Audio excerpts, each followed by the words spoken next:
Hello! On se retrouve aujourd'hui pour ma vidéo pal de l'été. J'adore faire des pals pour les 4 saisons et à vrai dire là je vous dis ça et je sais même pas trop ce que j'ai lu de ma pal du printemps, donc on va regarder ensemble. Ok, sur ma pile à lire du printemps c'est pas trop mal puisque sur les 15 livres que je m'étais mis, j'en ai lu 6. Écoutez, c'est pas trop mal, c'est presque la moitié, donc je trouve que pour une pile à lire c'est pas mal.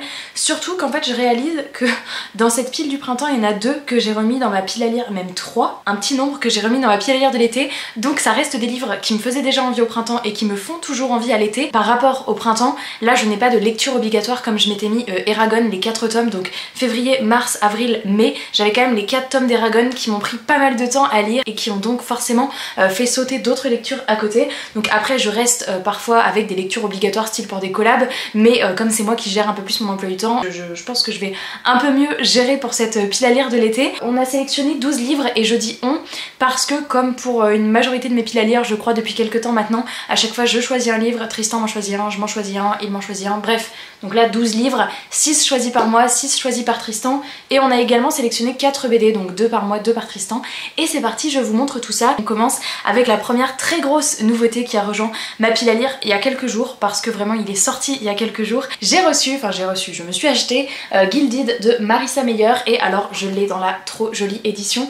Donc c'est l'édition, en fait il est sorti donc en broché comme d'habitude, en relié avec une jaquette, et en édition collector comme ça avec ce trop joli jaspage bleu marine, donc le livre est jaune, j'étais obligée de craquer dans cette version. Je remercie complètement Lola qui est une abonnée qui m'a proposé quand elle a vu, parce qu'en fait cette édition était disponible uniquement dans les librairies où Marissa Meyer passait en dédicace. Elle est passée à Bordeaux et donc Lola m'a proposé gentiment de passer à la librairie Mola, me l'acheter et en plus de ça me le faire dédicacer.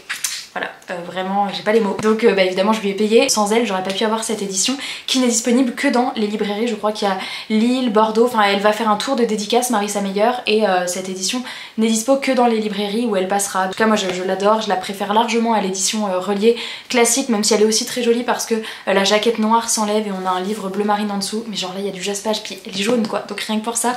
Et donc écoutez, je ne sais pas trop l'histoire, je n'ai pas lu le résumé puisque vous le savez sans doute, Marissa Meyer est l'une de mes autrices préférée. J'ai lu je crois 10 romans à ce jour d'elle et ça reste mon autrice préférée. Donc je me jetterai dans celui-ci, je pense ma prochaine lecture ou celle d'après, en tous les cas il passe très prochainement, je vous en reparle très vite. Je sais juste qu'on est dans une réécriture du conte avec Rumpelstiltskin, donc moi j'avoue que ça me fait trop penser à la série Once Upon a Time que j'adore, qui est l'une de mes séries favorites, où le personnage de Rumpelstiltskin est genre juste trop bien, enfin vraiment j'adore. Donc Rumpelstiltskin plus, c'est hyper dur à dire, en plus je parle vite, Rumpelstiltskin plus Marissa Meyer plus cette trop belle édition collector, trop hâte. Et puis de toute façon j'ai pas de résumé, donc même si je voulais vous en faire un, et j'avoue que là pour celui-là j'ai pas envie de vous en faire un. Comme d'habitude, les résumés sont en barre d'infos. Donc ça c'était le premier livre que moi je m'étais choisi. Ensuite Tristan m'a choisi un livre, et il va faire beaucoup d'heureux, j'ai l'impression qu'il me met dans toutes mes piles à lire. Cette fois-ci promis, je le lis cet été, et j'ai même prévu de faire un vlog où je découvre la trilogie. Il s'agit de Elana de Pierre Bottero. Donc Tristan m'a mis le tome 1, je n'ai jamais découvert Elana alors que j'ai lu les autres sagas de Pierre Bottero. Il me reste aussi l'autre dans ces sagas à lire, mais Elana fait partie des sagas préférées de l'univers de Pierre Bottero. Enfin tout le monde adore vraiment Elana, et j'adore cette petite carte trop mignonne. Donc j'ai très hâte de voir ce que ça peut donner, d'enfin découvrir cette saga, et donc en effet j'aimerais la lire dans un vlog où je lis la trilogie, où je découvre la trilogie Elana. Et j'avais prévu depuis quelques mois, je me dis ah je l'avais mis dans ma pile à lire du printemps, mais pour moi dans ma tête j'allais la lire en été, donc on verra si ce sera fait. J'espère qu'en septembre je vous dirai pas que je l'ai pas lu, que j'ai au moins commencé le tome 1 si jamais j'ai pas fait sous forme de vlog, mais il faut absolument que je commence cette saga et que je découvre enfin ce phénomène, puisqu'on est dans un univers de fantasy jeunesse, donc qui est dans le même univers que les mondes des Willan, enfin la quête des Willan et les mondes des Willan, et Elana est l'un des personnages de ce petit groupe. Et puis ces petits formats poche, vraiment ils sont beaucoup trop kiki quoi. Et puis retourner à Gwendalavir, ça peut me faire que du bien. Un livre que je me suis choisi dès qu'il est arrivé dans ma pile à lire, je savais que j'allais me le caser en été, je sais pas trop à quoi m'attendre. J'adore cet auteur qui est l'un de mes auteurs favoris également, puisqu'il s'agit de TJ Klune, et j'ai très envie de découvrir sa saga Le Cœur de Foudre, donc qui est sorti chez les éditions MXM Bookmark. Je crois qu'il y a 5 tomes, un truc comme ça. Les pages sont si denses, genre vraiment, il y a très peu de marge en haut. Un énorme bébé parce qu'il fait quasi 600 pages et en plus les pages sont énormes. Mais je savais que je voulais me le caser en été, puisque alors on n'est pas du tout comme dans les autres livres de TJ Klune qui sont vraiment très lents, très posé, avec fantasy quand même, mais là on est a priori dans un truc beaucoup plus déjanté, humoristique, avec beaucoup de blagues en dessous de la ceinture, donc je sais pas trop à quoi m'attendre. Je pense que soit j'adore parce que c'est TJ Klune et du coup trop hâte de retrouver sa plume, j'imagine qu'il a fait des personnages hyper drôles, hyper attachants, etc. Ou alors vraiment ça passe pas du tout parce qu'on est trop dans du contemporain, romance et humour pour moi, je sais pas. Mais en tout cas j'avais très envie de découvrir. On va suivre un jeune homme plutôt solitaire qui se balade dans les ruelles des quartiers pauvres. Il va transformer accidentellement un groupe d'adolescents débiles en pierre. Il va devenir l'apprenti d'un important sorcier du royaume. Il y a quand même beaucoup de magie, etc. Mais il y a un côté très déjanté. Un dragon sexuellement agressif qui kidnappe le prince et ça a l'air de partir dans tous les sens. Je sais pas à quoi m'attendre, mais c'est TJ Klune. Je pense que j'aurais jamais tenté ce genre de résumé avec un autre auteur. Mais s'il y a bien un auteur qui peut me faire tenter ça, c'est lui. Voilà. N'hésitez pas à me dire si vous avez déjà tenté cette saga, si vous avez kiffé ou pas. Les quelques échos que j'ai eu, c'est vraiment en mode Louise, prépare-toi, ça n'a rien à voir avec le reste, mais j'ai adoré. Donc écoutez, on verra. Tristan m'a choisi un livre de ma palle qu'il a adoré, et d'ailleurs le tome 2 est sorti il y a pas si longtemps que ça. Si je me trompe pas, je crois que c'est une duologie. Faudrait d'ailleurs qu'on se procure le tome 2 parce que Tristan a très envie de lire la suite. Il s'agit de The Prison Healer de Lynette Noni, la guérisseuse de Zalindov. On est tout simplement dans une histoire de fantasy où il va y avoir un rapport à la prison. Il y a une histoire de reine rebelle pour la libérer, etc. Et je crois que j'avais entendu dire qu'il y a des épreuves. Vous me connaissez, moi on me dit épreuve, et en plus les avis sont plutôt très bons dans cette saga, donc ça m'a grave tenté. D'ailleurs dites-moi vous en commentaire, s'il y a un truc qui peut être à chaque fois dans un résumé, vous savez que c'est votre péché mignon, vous allez craquer à chaque fois. Genre moi c'est vraiment dès que je vois qu'il y a des épreuves, je sais pas, je craque complet et je fonce direct. Dites-moi vous, dans les commentaires, qu'est-ce qui vous fera à tous les coups acheter un livre. Et d'ailleurs en parlant d'épreuves, je vous montre ma lecture en cours parce que c'est le dernier livre que j'ai acheté en librairie. J'ai craqué pour le Porte-Lumière, donc je suis là, je vous en reparle très vite. Juste pour vous dire que la première phrase c'était bienvenue aux épreuves du Porte-Lumière où 10 demi-dieux encore adolescents s'affrontent pour le plus auguste des enjeux, restaurer le pouvoir, nanana. Bref, j'ai vu l'épreuve, j'ai acheté, c'est comme ça. Alors on continue avec un livre que je me suis pris. Dès que je l'ai acheté, je pensais le lire dans mes prochaines lectures. Le seul truc c'est que Tristan a bof aimé et ça m'a grave refroidi. Maintenant je me souviens de la hype que j'avais quand je me le suis acheté. Je vous avais dit je le lis prochainement, je vous en reparle très vite. Donc je me suis dit Louise tu te le lis quand même cet été parce que si ça se trouve tu vas adorer. Et la couverture fait quand même très estivale. Il s'agit de 6 couronnes écarlates d'Elisabeth Lim publié chez Rajo avec cette trop belle couve dans les tons pastel et le doré qui ressort, je sais pas si vous voyez bien à la caméra. Et donc on est dans une histoire, le résumé me faisait grave envie. On va suivre une jeune fille qui est la plus jeune des 7 enfants de l'empereur de Kiata et elle va découvrir que elle a un pouvoir ancestral, enfin une magie ancestrale qui coule dans ses veines. Elle va découvrir que sa belle-mère a la même magie, sauf qu'apparemment il ne faut pas le divulguer, enfin en tout cas ça doit pas se savoir. Donc sa belle-mère va lui lancer une sorte de malédiction. À chaque mot prononcé, l'un de ses frères et sœurs meurt. Donc ils sont 7 enfants, elle a 6 frères et sœurs, elle prononce 6 mots d'un coup dans une phrase. Elle a perdu tous ses frères et sœurs, donc genre la malédiction absolument horrible. Je pense qu'elle va chercher à contrer cette malédiction. Moi je sais que si demain on m'oblige à ne plus parler, on me rend muette, je pense que je pète un câble. Donc voilà, le livre me faisait trop envie. J'ai vu aucun avis passer sur les réseaux sociaux. J'ai vu le livre beaucoup passer à sa sortie en mode trop bel objet livre, machin tout ça. Je l'ai vu sur le compte Instagram Rajo, mais depuis j'ai vu 0 avis. À part l'avis de Tristan, j'ai aucun avis en tête. Donc je me dis découvre-le quand même, fonce, parce qu'il te faisait tellement envie que ça serait bête. Voilà un livre qui était déjà dans ma pile à lire du printemps, mais c'est Tristan qui me l'a choisi, donc c'est pas moi qui me le suis remis. De toute façon il me fait trop envie et je vous ai parlé du tome 2 qui allait sortir dans ma vidéo des sorties du mois de juin. Donc j'ai à nouveau dans ma pile à lire de l'été Beast of Prey de Ariana Gray, publié chez les éditions de Saxus, et je me l'étais mis au printemps parce qu'il me fait trop envie et il me fait toujours très envie. On est dans une histoire de chasse où on va suivre 2 personnages, Kofi et Ekon. Kofi est une jeune fugitive, je crois qu'elle a de la magie, et Ekon est plutôt un guerrier, et ils vont se mettre en binôme pour chasser le légendaire Shetani, un monstre qui menace leur ville depuis près d'1 siècle. Et sauf qu'on nous dit qu'au bout d'un moment on ne sait plus qui est le chasseur et qui est la proie. Est-ce que j'ai besoin d'en dire plus? Pour le coup j'ai pas vu beaucoup d'avis sur ce livre, mais l'un des seuls avis que j'ai c'est Tristan et il a adoré. Donc là pour le coup ça me motive bien encore à le lire. N'hésitez pas à me dire d'ailleurs si parmi tous les livres que je vous montre il y en a que vous avez déjà lu, aimé, pas aimé, vos avis comme d'habitude, j'attends tout ça parce que moi après ça me motive à les sortir. Je me suis mis un petit jeunesse parce que là j'ai quand même pas mal de bricasse depuis le début, donc j'avais envie de me caler un petit jeunesse et j'ai choisi chez Gallimard Grande Étoile, donc Chronique des Royaumes Invisibles tome 1. Là pour le coup on est sur un livre que je n'ai absolument pas vu passer et moi je me souviens qu'il m'avait fait très envie parce qu'il est de Abby Elphinstone. J'avais lu de cette autrice les 7 royaumes du Nord, dans les 7 étoiles du Nord. Je vous la mets juste ici et j'avais adoré la plume, hyper poétique, l'histoire était très chouette, la magie, enfin j'avais aimé, vraiment beaucoup aimé ce livre. Donc on va suivre Casper qui a 11 ans, qui va se cacher dans une horloge et quand il va ressortir de cette horloge, il est finalement dans une contrée magique, il n'est plus du tout au même endroit, de la magie, du voyage, des créatures puisqu'on nous parle de dragons géants des nuages. Vraiment ça me donne trop envie, on voit le château, la couve est incroyable. J'aimerais trop que ce soit genre un autre jeunesse que je vais aimer autant que Frost Earth, que Aurora, voilà j'attends vraiment un truc dans cette vibe. Et Tristan dans la même vibe de la maison Chapelier, le tome 2, la société secrète de Tamsin Merchant, la couve trop jolie, vraiment j'adore, tout l'objet livre d'ailleurs est trop joli. Et bah écoutez c'est encore un petit jeunesse, vraiment tout ce que j'aime, il y a vraiment des très bonnes sagas jeunesse là depuis quelques temps, je fais vraiment des trop belles découvertes et c'est vrai que la maison Chapelier, Aurora, Frost Earth c'est des sagas vraiment que j'adore. Bon la maison Chapelier j'ai lu que le tome 1 donc j'attends justement de pouvoir lire la suite, mais on est dans une saga où on va suivre Cordelia qui fait partie de la famille Chapelier. Et la famille Chapelier c'est quoi? C'est une famille qui fabrique des chapeaux avec des pouvoirs et donc vous pouvez aller chez les Chapeliers, demander bah j'aimerais un chapeau qui fasse que quand je le porte ça me procure ci ou ça, par exemple je m'exprime beaucoup plus facilement, si t'as besoin de faire un exposé devant tout le monde tu peux mettre ce chapeau et ça te donne des compétences, des facultés particulières qui t'aident en fait au quotidien. Et il va évidemment y avoir une menace dans le tome 1 dont je n'en dis pas plus, et même si c'était le genre de jeunesse où finalement ça ne m'a pas beaucoup surprise dans le sens où le grand méchant, enfin clairement moi je l'avais vu venir à 1000 km, alors qu'il y a des jeunesses où vraiment ça peut me surprendre. Bah c'est bien écrit, c'est entraînant, on est dans un monde qui fait voyager et avec de la magie, des personnages trop choux, enfin du coup ça fonctionne quand même. Même si le côté révélation ne m'avait pas plus surprise que ça, et donc le livre est également illustré à l'intérieur avec des illustrations en noir et blanc. Voilà, trop hâte de continuer cette saga. Je voulais dire duologie mais je suis pas sûre qu'il y a que 2 tomes donc on va dire saga. Je me suis ajoutée à ma pile à lire de cet été Là où règnent les baleines, parce que franchement est-ce qu'il y a une meilleure saison que l'été pour lire ce livre là? Regardez avec la baleine qui passe sur la 4ème de couverture. Trop belle. J'ai vu quelques avis passer de ce roman depuis que je l'ai reçu et de ce que j'ai retenu c'est vraiment poétique. Ça a l'air d'être trop chouette.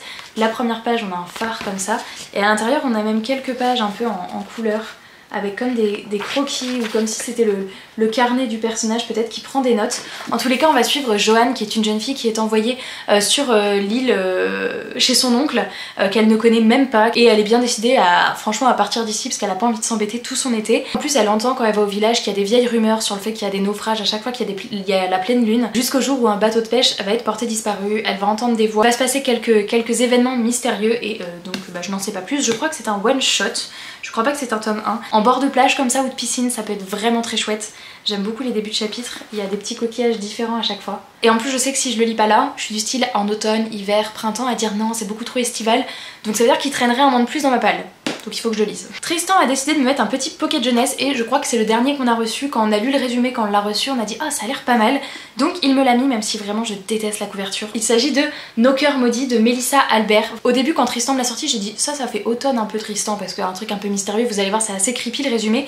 Mais il m'a dit ouais mais la première phrase c'est l'été d'Ivy. Donc il m'a dit c'est en été, tu le lis en été. J'ai dit bon ok je peux pas rivaliser avec cet argument quand même. On va suivre Ivy, l'été de ses 17 ans il va se passer des choses assez mystérieuses. Déjà pour commencer elle va croiser une femme toute nue au beau milieu de la route. Déjà tu te dis qu'est-ce que c'est que ce délire. Puis on va lui déposer un lapin mort devant sa porte le lendemain, tu te dis ok. Et enfin elle va trouver une potion dans le jardin apparemment qui a été enterré par sa mère. Ça nous parle de force surnaturelle, revenue du passé pour les hanter, voilà, ça a l'air de faire un peu flipper quand même. En tous les cas, j'ai vu que sur le groupe PKJ sur Instagram, on est le groupe des partenaires, il y en a plein qui l'ont dévoré en une journée, donc je me suis dit ok, ça me fait trop envie. Le dernier que je me suis mis, puisqu'après on passe au BD, et bravo parce que si vous êtes arrivé jusqu'ici, il va y avoir un petit concours. Donc je me suis mis dans la pile à lire Eric, Prince des mers de Lindsay Miller, publié chez Hachette, que j'ai reçu dans une super box encore une fois avec Hachette Heroes. On est sur une nouvelle collection qui est sortie chez Hachette Heroes, puisque c'est une collection des contes mais du point de vue des princes, et c'est vrai qu'on l'a jamais, et je me suis dit franchement quoi de mieux que de se mettre un livre sur la petite sirène pendant l'été, genre vraiment océan, playa, poissons et tout et compagnie, vous comprenez. Selon la terrible prophétie que lui a raconté sa mère, il est condamné à mourir s'il embrasse quelqu'un qui n'est pas son grand amour. Le gars n'a pas le droit de se foirer quoi, vraiment. Et donc bah je crois qu'on va suivre le prince et ce qu'il est en train de vivre au moment où nous dans le Disney qu'on connaît, on est avec Ariel, donc peut-être pourquoi il part en mer etc. On imagine qu'il se rendait sur cette fameuse île, ça va nous conter l'histoire d'un point de vue différent. différent puisqu'on sera avec le prince et je me dis pourquoi pas, ça peut être très chouette, je n'en ai vu aucun avis passer. Et donc du coup petit concours en formulaire, je vous montre de quoi il s'agit. Dans le colis Hachette comme d'habitude il y avait des goodies et même si les goodies sont vraiment géniaux, je me dis que là ça va peut-être plus servir à l'un d'entre vous puisque vous allez comprendre pourquoi. Moi j'ai énormément de cahiers de coloriage et donc je me dis ça sert peut-être à rien que je garde celui-ci, mais ils nous ont envoyé le grand bloc La Petite Sirène 45 coloriages, donc on a vraiment que des coloriages en lien avec La Petite Sirène hein, comme la couverture le dit. Donc voilà, il y en a des plus ou moins détaillés, vraiment ces blocs sont trop jolis, mais vous me connaissez, moi j'ai énormément, je crois que j'ai une quinzaine de cahiers de coloriage, j'en fais régulièrement, mais pour le coup celui-là je préfère ne pas le commencer et vous le faire gagner. Donc il y aura ça à gagner et je joins également avec un petit agenda à colorier qui nous avait glissé également, donc c'est un petit agenda de La Petite Sirène où il y a donc les jours comme ça et il y a également en début de mois, vous voyez vous avez un personnage de dessin animé. Alors là c'est pas forcément que La Petite Sirène, notamment en décembre vous voyez c'est clairement Mickey et ses amis qui sont en train de faire le sapin, donc voilà il y a plusieurs petites pages comme ça et je me dis ça peut être chouette, donc je vous mets ce petit lot à gagner et si vous êtes arrivé jusqu'ici pour pas que certains aient été directement dans le formulaire en début de vidéo à voir qu'il y avait un concours, vous pouvez mettre le petit mot magique sirène et je saurai que si vous participez au concours c'est parce que vous êtes allé jusqu'ici. Je le précise parce qu'il y en a toujours qui le mettent en commentaire, ne le mettez pas en commentaire sous la vidéo, ne mettez pas le mot magique sirène parce que vous donnez le mot magique à d'autres personnes, donc vous enlevez des chances de gagner, donc gardez-le vraiment secret le mot sirène et vous me le mettez dans le formulaire. À la fin je vais vous mettre un dernier petit mot et là vous pouvez caler le mot sirène et je saurai que vous faites partie de ceux qui sont arrivés jusqu'ici dans la vidéo et donc qui peuvent remporter ce petit lot. Donc voilà, et je contacterai le gagnant par mail et je lui ferai parvenir. J'espère que ça vous plaît parce que du coup moi je vous l'avais mis de côté exprès pour vous. Et enfin le dernier livre de la pile à lire et après on passe aux petites BD et celui-là c'est Tristan qui me l'a mis, il voulait finir avec un petit jeunesse, il m'a ajouté Les Royaumes Sauvages, apprentis malgré lui de Amanda Foody, publié chez les éditions Casterman. Et donc on va suivre un jeune garçon qui vit dans un village hyper strict où la magie est interdite et un jour alors qu'il se balade en lisière de la forêt il va se retrouver nez à nez avec une gardienne des légendes et encore pire il va se retrouver nez à nez avec une bête je crois, ouais une bête magique qui apparaît devant lui, donc il va clairement avoir une marque magique sur lui, du coup il va être un peu rejeté de son village, même carrément rejeté parce que la magie est interdite. Je crois que c'est un tome 1, ouais c'est un tome 1. Une petite aventure jeunesse, de la magie, des bêtes, gardien des légendes, franchement ça peut être cool. Donc voilà, ma pile à lire de 12 livres, sachant que il y a également celui-ci dedans dont je vous reparle très vite puisque comme je vous disais tout à l'heure, je l'ai commencé et c'est ma lecture en cours, donc clairement dans le prochain point lecture il y sera. Et donc je vais vous montrer les 4 petites BD qu'on a choisies et donc là également une BD que j'avais déjà mis dans la pile à lire du printemps. Cette fois-ci c'est la bonne, je vais lire Le Festival du Dragon Thé qui est officiellement le tome 2 mais il peut se lire indépendamment du tome 1 et 3, mais il y a 3 tomes dans cette saga. Et c'est trop beau, c'est parfait pour le printemps ou pour l'été. On a des planches très lumineuses, c'est une histoire avec des petits dragons, des dragons de thé, donc un dragon camomille, un dragon, je crois qu'il y a des, voilà, tout ça se passe en forêt, ça a l'air trop chou, genre vraiment tous les avis sur cette saga sont hyper positifs, voilà, j'attends juste de découvrir celui-là pour me jeter sur le 1 et 2 parce que là je me retiens, je me dis Louise ça fait genre 1 an que tu l'as dans ta pile à lire puisque je l'ai acheté l'année dernière au mois de mai. Et tu l'as pas lu donc arrête de vouloir acheter le tome 1 et 3, lis d'abord celui-là avant d'acheter les autres. Ensuite Tristan m'a choisi une BD qu'il a lue et qu'il a beaucoup aimé, il s'agit de Plastoc publié chez Glénat et on va suivre clairement un monde où pendant des millénaires les dieux géants vécurent en harmonie avec les insectes, donc c'est clairement nous je crois les dieux géants. Sauf que quand les insectes commencèrent à se multiplier waouh, I am fatiguée. Sauf que quand les insectes commencèrent à se multiplier, les humains ont décidé que ils étaient un peu trop nuisibles et donc qu'il fallait les exterminer. Ainsi vint le déluge toxique qui détruisit toute vie sur Terre et on ne vit plus que les dieux géants après puisqu'il n'y avait plus d'insectes et les géants qu'est-ce qu'ils ont laissé comme trace sur cette terre? Le plastoc. La carte au début j'adore et puis avec ce monde, ces petits insectes et tout, d'autant que je vois que c'est en 3 tomes et que le tome 2 est à paraître prochainement j'imagine puisque la couve est déjà faite. Tristan avait beaucoup aimé donc rien que pour ça ça me fait envie et voilà ce monde avec ses insectes et j'aime bien la carte au début on voit vraiment le royaume des abeilles, des fourmis, des scarabées etc, donc je pense que ça peut être très chouette. Par exemple là on est chez les fourmis et c'est tout en rouge mais parfois on a des planches dans les teintes de vert, de bleu etc, ça change au fur et à mesure de la BD. Et enfin la dernière BD que je m'étais mis également dans la pile à lire du printemps et que je n'ai pas lu et donc là que je veux absolument lire parce qu'en plus j'ai les 3 tomes, il s'agit de Lumberjanes, donc là c'est le tome 1 publié chez les éditions Kinaï. J'adore la 4ème de couverture et donc on nous dit qu'on est dans un camp pour filles badass et on va suivre des copines qui vont partir en camp mais il va y avoir des trucs un peu mystérieux, des renards à 3 yeux, des grottes secrètes etc, sans doute de la magie. Les couleurs dans cette BD sont archi Peps, voilà, de toute façon vous devez commencer à la connaître puisque c'est pas la première fois que je vous la présente, puisque vous l'avez vu dans les book hauls, vous l'avez vu dans les sorties du mois et vous l'avez vu dans mes différentes piles à lire. Donc promis, j'essaye de lire Lumberjanes, enfin c'est même pas j'essaye, c'est je le lis, et avec un peu de chance je lis également les 2 tomes suivants. Et enfin, dernière BD et donc dernier ouvrage de cette pile à lire, et c'est Tristan qui clôture, il m'a choisi le tome 1 de la BD Equinox de Aurélie Wallenstein. Donc là c'est le tome 1 Cheval de Lune, j'avais la petite dédicace d'Aurélie, donc trop chou. Et donc je crois qu'on est également dans une BD environnementale. Sur Equinox, à la pleine lune, tous les humains se changent en animaux, et donc on va suivre ces 4 jeunes filles qui elles se changent en chevaux, 4 chevaux différents d'ailleurs. À la première page je crois qu'on voit, ouais voilà, on voit clairement les 4 chevaux ici. J'adore le design, vraiment je trouve ça trop joli. Et on nous dit donc que le climat se dérègle et que le monde commence un petit peu à partir en cacahuète, et donc on assiste à des transformations moitié, genre des humains qui arrivent plus à se transformer totalement, donc ça crée complètement des dysfonctionnements. Donc voilà, comme le tome 2 vient de sortir, je sais pas combien de tomes ce sera, mais cette BD me fait bien envie depuis que je l'ai eu en fin d'année dernière. Donc voilà, dernier ouvrage de ma pile à lire de l'été. Et voilà! N'hésitez pas à me dire s'il y a certains de ces ouvrages du coup que vous avez lus, aimé, pas aimé, lesquels je dois lire en priorité. Et évidemment n'hésitez pas aussi à me dire quels sont vous les livres que vous voulez absolument vous caser cet été. Genre the livre qu'il faut que vous ayez lu avant septembre, en tous les cas que vous avez envie de lire avant septembre. Je vous attends dans les commentaires. J'espère que cette vidéo vous aura plu. Je vous remercie du fond du cœur de l'avoir regardée jusqu'ici. Je vous fais plein de très gros bisous, je vous souhaite de belles lectures et je vous dis à très bientôt sur la chaîne. Ciao!